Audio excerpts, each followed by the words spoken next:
मैं हूं अंजलि शर्मा और मैं आज आपको एक बहुत इंपॉर्टेंट टॉपिक कवर करवाने वाली हूं क्लास 11 केमिस्ट्री के chapter 1 some basic concepts of chemistry से।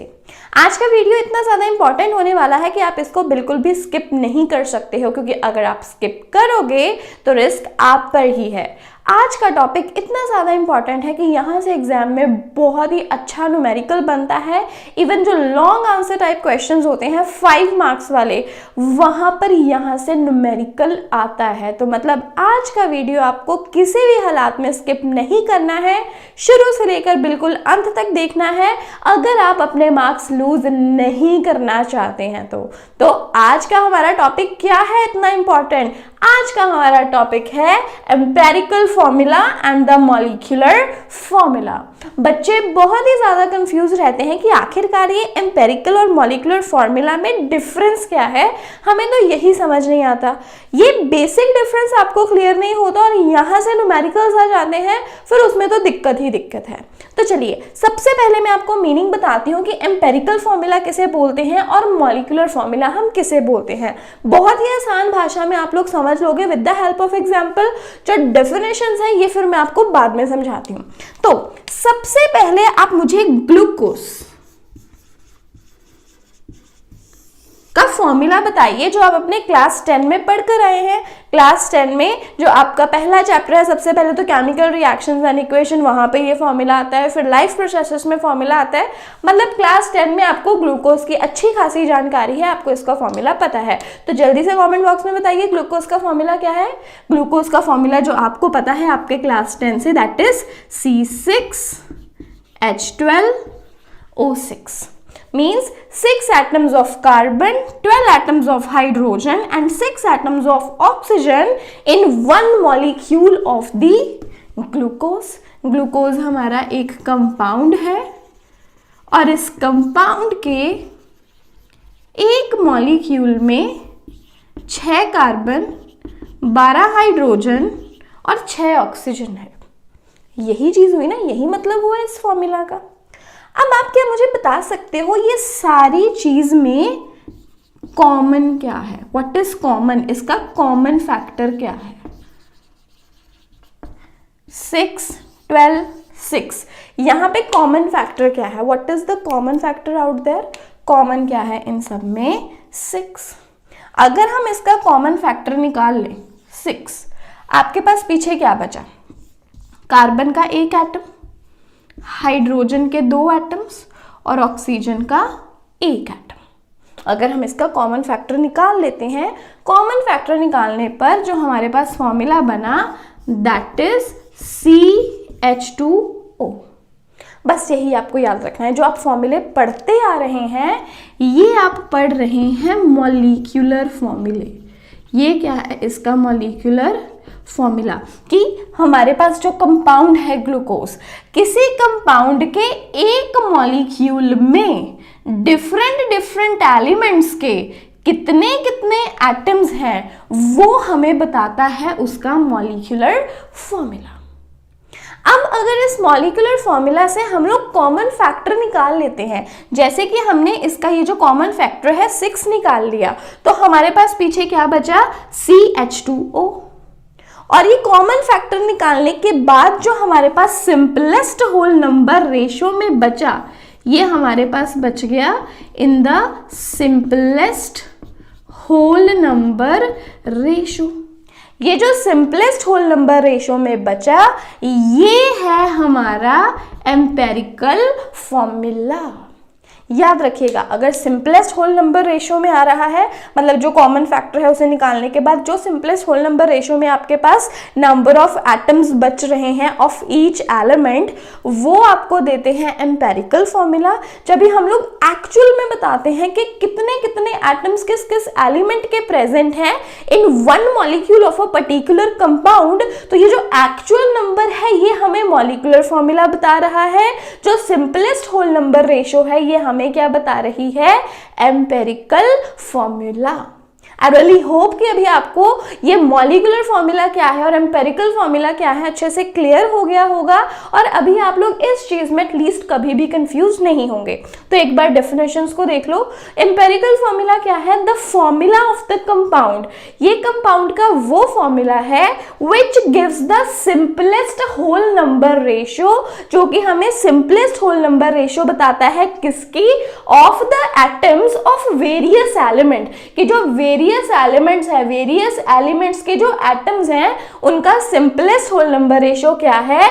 Present in one molecule of the compound. कि कंपाउंड के एक मॉलिक्यूल में, कंपाउंड के एक मॉलिक्यूल में जो वेरियस एलिमेंट्स हैं उनके कितने कितने एटम्स होंगे, उसका सिंपलेस्ट होल नंबर रेशियो जो बताए वो empirical formula. And the formula of the compound which gives the actual ratio, जो हमें एक्चुअल रेशियो बता रहा है एटम्स की of various element present in one molecule of the compound, वो क्या होगा? हमारा मॉलिक्यूलर फॉर्मूला।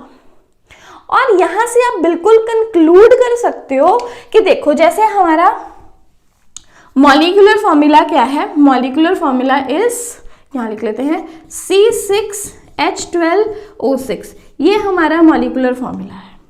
इसमें से हमने 6 कॉमन फैक्टर निकाल लिया तो हमारे पास बचा CH2OO। ये कॉमन फैक्टर निकालने के बाद हमारे पास क्या आ गया? Empirical formula. तो यहां से हम लोग क्या जनरलाइज कर सकते हैं? That molecular formula is n times empirical formula. जो मॉलिक्यूलर फॉर्मूला है वो n टाइम्स एम्पेरिकल फॉर्मूला है, और ये n रिप्रेजेंट कर रहा है इंटीजर को जिसका value 1 2 3 4 5 6 up to so on कुछ भी हो सकता है। एक बहुत इंपॉर्टेंट फॉर्मूला भी यहां से आपने सीख लिया, जनरलाइज कर लिया, that molecular formula is n times the empirical formula. तो बहुत इंपॉर्टेंट चीज है, इसे नोट कर लीजिए। फिर इसके बाद हम लोग इसके न्यूमेरिकल्स करते हैं। So the numerical is an organic compound has the following percentage composition: carbon equals 57.82%, hydrogen equals 3.6%, and rest is oxygen. Its vapor density is 83 and you need to find its molecular formula and empirical formula. इस तरह के जो numerical हैं ये बहुत ज़्यादा important रहते हैं एग्जाम्स में। अब कहते हैं आपको किसी ऑर्गेनिक कंपाउंड का पूरा परसेंटेज कॉम्पोजिशन बताया हुआ है कि कौन सा एलिमेंट कितने परसेंट है, तो हम इसको एक टेबुलर फॉर्म में जो है सॉल्व कर सकते हैं। सबसे पहला कॉलम आपको बनाना है एलिमेंट का। एलिमेंट देखिए कौन सा है? Carbon, then there is hydrogen, और साथ में बोला गया है रेस्ट इज ऑक्सीजन, तो इसमें ऑक्सीजन भी अवेलेबल है। अब इसकी क्या परसेंटेज कॉम्पोजिशन गिवन है? कार्बन कितना प्रेजेंट है? Carbon is 57.82%, hydrogen is 3.6%। देखिए ऑक्सीजन का जो परसेंटेज है हमें बताया नहीं गया है, हमें सिर्फ इसके लिए एक हिंट दिया गया है कि जो बचा वो ऑक्सीजन है, rest is oxygen. So basically हम लोगों ने क्या करना है कि हमने 100% में, अगर परसेंटेज हम लोग देख रहे हैं, परसेंटेज टोटल परसेंटेज हमारे पास कितनी रहती है? 100। अगर हम लोग 100 में से इनका परसेंटेज, मतलब इनका जो टोटल परसेंटेज है दैट इज 57.82 प्लस 3.6, ये सब ट्रैक्ट कर देते हैं, जो तो रेसिडुअल हमारे पास बचेगा 38.58। तो हम लोगों के पास तीनों ही एलिमेंट्स की जो परसेंटेज है वो आ चुकी है। अब नेक्स्ट स्टेप हमारा क्या है? आर नेक्स्ट स्टेप इज कि ये जो परसेंटेज कॉम्पोजिशन है हम लोगों ने लिख ली है, इसके बाद हमें लिखने हैं इनके एटॉमिक मासेस। कार्बन का एटॉमिक मास 12, हाइड्रोजन का 1 एंड ऑक्सीजन का 16। इसके बाद हमें फाइंड करने हैं number of moles of atoms. Number of moles of atoms मतलब हमें एटॉमिक रेशियो फाइंड करनी है। कैसे करेंगे? जो भी कॉम्पोजिशन है हमारे पास दैट इज 57.82, इसे डिवाइड कर देंगे 12 के साथ। हाइड्रोजन की कॉम्पोजिशन को डिवाइड कर देंगे 1 के साथ। जो भी कॉम्पोजिशन है उसे एटॉमिक मास के साथ। अब ये 38.58 को हम लोग डिवाइड कर देंगे विद दैट ऑफ 16। याद रखिए जितनी भी कॉम्पोजिशन है आपको उसे उसके एटॉमिक मास के साथ डिवाइड करना है। डिवाइड करने पे हमारे पास क्या आ जाएगा, 57.82 को अगर हम लोग 12 के साथ करते हैं, देखो आप इसको थोड़ा सा क्या कहते हैं अप्रोक्सीमेट करके देख लो। जैसे 12 के टेबल पे आप जाओगे, 12 4 48 एंड 12 5 60। अब ये हमारा 57.82 आ रहा है, मतलब जो इसका आंसर है वो 4 पॉइंट समथिंग रहेगा, 5 के नज़दीक रहेगा। तो अप्रोक्सीमेशन से हमें पता चला इसका आंसर आ जाएगा समथिंग 4.8। करके डिवाइड करके देख लो, आपके पास आ जाना है 4.82। 3.6 का आ गया, डिवाइडेड 1 3.6। अभी 16 पे आ जाओ। 16 का टेबल आपको पता है ना क्या रहता है, 16 1 16, 16 2 32, बच्चों की तरह समझाना पड़ता है कई बार। 16 3 48, 16 4 64। अब देखो ये जो आंसर है ये आया 38 आया ना, ये यहाँ पे 32 वैल्यू है और 48 वैल्यू है। तो मतलब 16 3 48 और 16 2 32 है ना। तो मतलब ये 38.58 तो समवट इन दोनों वैल्यूज के बीच हो गया ना। तो इसका आंसर 2 पॉइंट समथिंग आ जाएगा, मतलब 3 के थोड़ा नज़दीक जाने पर 2 से थोड़ा दूर, और इसका आंसर आपका अप्रोक्सीमेटली 2.4 तक आ जाएगा। डिवाइड करके देखो एग्जैक्ट आपका आ जाना है 2.41। तो मतलब हम लोग अप्रोक्सीमेशन लगा सकते हैं। अप्रोक्सीमेशन लगाने से हमारी कैलकुलेशंस जो हैं वो बहुत तेज हो जाती हैं। Then once you get the number of moles of atoms, number of moles of atom के बाद हम लोग लेंगे इसका सिंपलेस्ट मोलर रेशो। क्या लेंगे, सिंपलेस्ट मोलर रेशो, जो सबसे छोटा वैल्यू है। सबसे छोटा वैल्यू तीनों में कौन सा है, 2.41। सबसे छोटे वैल्यू के साथ हमें सभी वैल्यूज को डिवाइड कर देना है।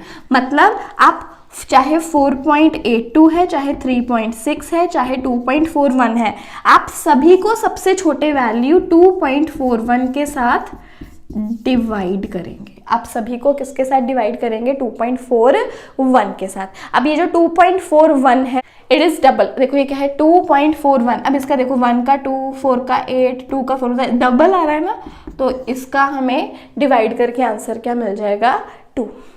अब 2.41 को 3.6 के साथ डिवाइड करेंगे, आंसर अप्रॉक्सीमेटली हमारे पास आ गया यहाँ पे 1.5। 2.41 का 2.41 के साथ क्या आ गया, 1। अब आप ध्यान से देखो यहाँ पे हमारे पास ये होल नंबर है, ये होल नंबर है, लेकिन 1.5 होल नंबर नहीं है। 1.5 को अगर हमें होल करना है तो हमें इसको किसके साथ मल्टीप्लाई करना पड़ेगा, 2 के साथ, तभी तो ये 3 बनेगा। अगर हमने इसको 2 के साथ मल्टीप्लाई किया तो इसे भी 2 के साथ करना पड़ेगा और इसे भी 2 के साथ करना पड़ेगा। तो हमारे पास सिंपलेस्ट होल नंबर, चलो थोड़ा छोटा कर लेते हैं कॉलम को, तो हमारे पास सिंपलेस्ट होल नंबर रेशो क्या आ गया, 2 को 2 से मल्टीप्लाई किया 4, 1.55 इंटू 2 3 और 1 इंटू 2 2। तो हमारे पास सिंपलेस्ट होल नंबर रेशो क्या आ गया, 4 3 एंड 2। अब यहीं से आप लोग बता सकते हो कि इसका एम्पेरिकल फॉर्मूला क्या होगा। Empirical formula is carbon simplest का, मैंने भी बताया ना कि आपके पास एम्पेरिकल फॉर्मूला क्या रहता है, जो वेरियस एलिमेंट के एटम्स को सिंपलेस्ट होल नंबर रेशो में बताए। अब जो हमारा गिवन ऑर्गेनिक कंपाउंड है उसमें कार्बन, हाइड्रोजन और ऑक्सीजन का सिंपलेस्ट होल नंबर हमने निकाल लिया रेशो। कार्बन कितने हैं 4, हाइड्रोजन कितने हैं 3 और ऑक्सीजन कितने हैं 2। तो C4H3O2, C4H3O2 ये क्या हो गया एम्पेरिकल फॉर्मूला, और यहाँ से हमारा एक पार्ट जो है वो डन हो गया। अभी हमें फाइंड करना है मॉलिक्यूलर फॉर्मूला। मॉलिक्यूलर फॉर्मूला कैसे हमें पता चलेगा, मॉलिक्यूलर फॉर्मूला कैसे पता चलेगा, मैंने आपको एक फॉर्मूला करवाया था, दैट अभी करवाया। Molecular formula is n times the empirical formula. Molecular formula क्या है, n times empirical formula, n का वैल्यू 1 2 3 4 5 कुछ भी हो सकता है, लेकिन अब इस पर्टिकुलर क्वेश्चन में हमारे पास n का वैल्यू क्या है वो हमें तो पता ही नहीं। इसका मतलब सबसे पहले हमें कैलकुलेट करना होगा n का वैल्यू। अब ये n का वैल्यू हमें कैसे पता चलेगा? n का वैल्यू हमें मिलेगा मॉलिक्यूलर मास को एम्पेरिकल फॉर्मूला मास के साथ कैलकुलेट करके। अगर आप मॉलिक्यूलर मास को एम्पेरिकल फॉर्मूला मास के साथ डिवाइड कर दोगे तो आपको मिल जाएगा n का वैल्यू। अब भाई आप बोलोगे ना तो हमारे पास मॉलिक्यूलर मास है ना ही हमारे पास एम्पेरिकल फॉर्मूला मास है, हमारे पास तो दोनों मासेस नहीं है। अगर आपके पास एम्पेरिकल फॉर्मूला मास नहीं है, आपके पास एम्पेरिकल फॉर्मूला तो है ना, एम्पेरिकल फॉर्मूला में जितने भी एलिमेंट के जो भी एटम्स हैं सभी के मासेस को ऐड कर दो, तो हमारा एम्पेरिकल फॉर्मूला मास क्या आ जाएगा? 4 times mass of carbon, mass of carbon कितना रहता है 12, plus 3 times mass of hydrogen, mass of hydrogen क्या रहता है 1, plus 2 times mass of oxygen, oxygen का मास कितना रहता है 16। 48 प्लस 3 प्लस 32, यहाँ हो गए 48 और 32 40 80 3 83, और ये जो है 83 यू हमारे पास आ गया एम्पेरिकल फॉर्मूला मास। ये क्या आ गया हमारे पास? Empirical formula mass. अब मॉलिक्यूलर मास कैसे फाइंड करेंगे? मॉलिक्यूलर मास के लिए हम लोग क्या करें? मॉलिक्यूलर मास फाइंड करने के लिए आपको गिवन है वेपर डेंसिटी। आपको क्या गिवन है? Vapour density. वेपर डेंसिटी और मॉलिक्यूलर फॉर्मूला का रिलेशन याद रखिएगा। Molecular mass is always equals to 2 time vapour density. ये एवोगैड्रो ने हमें बताया था, ये एवोगैड्रो ने डिराइव करके दिया था दैट जो मॉलिक्यूलर मास है वो वेपर डेंसिटी का डबल होगा। ठीक है, अब 2 वेपर डेंसिटी हम लोगों की कितनी है? 83। मतलब अब हमें मॉलिक्यूलर मास का वैल्यू भी पता चल गया, हमें एम्पेरिकल फॉर्मूला का मास भी पता चल गया, वैल्यू पता चल गया। अब हम लोग n का वैल्यू जो है वो कैलकुलेट कर सकते हैं। तो इसका मतलब n किसके इक्वल होगा? n का फॉर्मूला क्या है? Molecular mass divided with empirical formula mass. Molecular mass का वैल्यू क्या है? 2 टाइम्स 83, और एम्पेरिकल फॉर्मूला मास हमने कितना कैलकुलेट किया? 83 से 83 कैंसिल, n का वैल्यू हमारे पास क्या आ गया? 2। n का वैल्यू क्या आ गया? 2। मतलब अगर ये आप सारी चीज़ों को 2 के साथ मल्टीप्लाई कर दोगे तो आपके पास क्या बन जाएगा? Molecular formula. तो इस हिसाब से हमारा मॉलिक्यूलर फॉर्मूला क्या आ गया? मॉलिक्यूलर फॉर्मूला इज इक्वल, सब कुछ डबल कर दो, n का वैल्यू 2 आया ना, मतलब कॉमन फैक्टर 2 है। 4 का डबल 8, 3 का डबल 6, 2 का डबल 4। तो molecular formula of the organic compound is C8H6O4। और इस तरह से हमने सिर्फ ये जो हमें कॉम्पोजिशन गिवन है और वेपर डेंसिटी गिवन है उससे हमने मॉलिक्यूलर फॉर्मूला भी फाइंड किया और एम्पेरिकल फॉर्मूला भी। कुछ नहीं है, स्टेप्स ध्यान से दोबारा से देख लो। एलिमेंट लिखे, कॉम्पोजिशन लिखी, तुम्हारा काम अब शुरू होगा। सबसे पहले एटॉमिक मास लिखना है, फिर कॉम्पोजिशन को तुमने एटॉमिक मास से डिवाइड करते जाना है। जो भी सबसे छोटी वैल्यू आई उस सबसे छोटी वैल्यू को सभी जो वैल्यूज आई हैं उनके साथ डिवाइड करना है और तुम्हें सिंपलेस्ट होल नंबर रेशो मतलब कि मिलना चाहिए। लेकिन यहाँ पे हमारे पास फ्रैक्शन आ गई तो सिंपलेस्ट होल नंबर रेशो में इसको कन्वर्ट करना पड़ा। 1.5 को हमने 2 के साथ मल्टीप्लाई करेंगे तभी 3 बनेगा, तभी वो सिंपलेस्ट होल नंबर में जाएगा। अगर इसको 2 से मल्टीप्लाई किया तो सभी को करना पड़ा, तो हमारे पास सिंपलेस्ट होल नंबर रेशो के आ गई 4 3 2 और यही लगाकर हमारा बन गया एम्पेरिकल फॉर्मूला। अब मॉलिक्यूलर फॉर्मूला फाइंड करना है। Molecular formula is n times empirical formula. अब मुझे n का वैल्यू तो पता नहीं, n का वैल्यू फाइंड करने के लिए क्या फॉर्मूला लगेगा? आपको मॉलिक्यूलर मास को एम्पेरिकल फॉर्मूला मास से डिवाइड करना है। अब तो गिवन नहीं है, एम्पेरिकल फॉर्मूला मास कैसे फाइंड करेंगे? एम्पेरिकल फॉर्मूला से जितने भी एलिमेंट के जो भी एटम्स हैं सभी के मासेस को ऐड कर दो। 4 times 4 times mass of carbon plus 3 times mass of hydrogen plus 2 times mass of oxygen add on करके वैल्यू आया हमारे पास 83। अब एम्पेरिकल फॉर्मूला मास निकल गया, मॉलिक्यूलर मास पता नहीं। मॉलिक्यूलर मास या तो आपको गिवन रहता है फॉर्मूले में, हमें डायरेक्टली गिवन नहीं था, हमें गिवन थी वेपर डेंसिटी। अब आपको याद रखना है वेपर डेंसिटी का मॉलिक्यूलर मास के साथ क्या रिलेशन है। एवोगाड्रो ने दिया था दैट मॉलिक्यूलर मास कभी, अब मॉलिक्यूलर मास हमेशा किसके इक्वल रहेगा? जब भी हम लोग वेपर डेंसिटी को 2 के साथ मल्टीप्लाई कर देंगे। तो मॉलिक्यूलर मास हो गया 2 टाइम्स वेपर डेंसिटी, और वेपर डेंसिटी हमें कितनी गिवन है? 83। अब हमारे पास मॉलिक्यूलर मास भी आ गया, एम्पेरिकल फॉर्मूला मास भी आ गया, वैल्यूज फिल करी और हमें n का वैल्यू मिल गया। n का वैल्यू कितना आया? 2। तो जितने भी एलिमेंट होते हैं इसका कॉमन फैक्टर पता चल गया ना, हमें n का वैल्यू पता चल गया 2। कॉमन क्या है? कॉमन फैक्टर क्या है इनका? तो हर एक चीज को 2 के साथ मल्टीप्लाई कर देंगे तो क्या बन गया? 4 का डबल 8, 3 का डबल 6, 2 का डबल 4। तो ये हमें मिल गया मॉलिक्यूलर फॉर्मूला। तो बहुत ही ज़्यादा अच्छा न्यूमेरिकल है, बहुत ज़्यादा इम्पॉर्टेंट टॉपिक है। एग्जाम्स में आप लोग इस तरह के न्यूमेरिकल्स को कभी भी छोड़कर मत जाइए।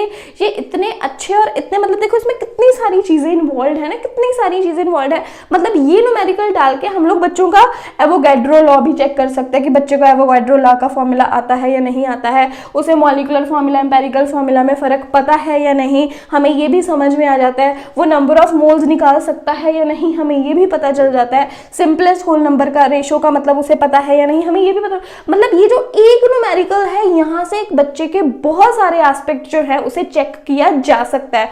तो मतलब दिस न्यूमेरिकल तो बस ये है कि जिससे हम बच्चे का पूरा चैप्टर समझ सकते हैं कि उसे आता है या नहीं आता है, इसलिए ये इंपॉर्टेंट है, इसलिए आपको ये छोड़कर नहीं जाना है। बहुत हैवी वेटेज रखता है ये एग्जाम में। So do practice such numericals, और अगर कोई प्रॉब्लम आती है तो पूछ लीजिए, लेकिन इसे सबसे पहले आप नोट कीजिए, अच्छे से प्रैक्टिस कीजिए और अच्छे अच्छे स्कोर लेके आइए अपने एग्जाम्स में।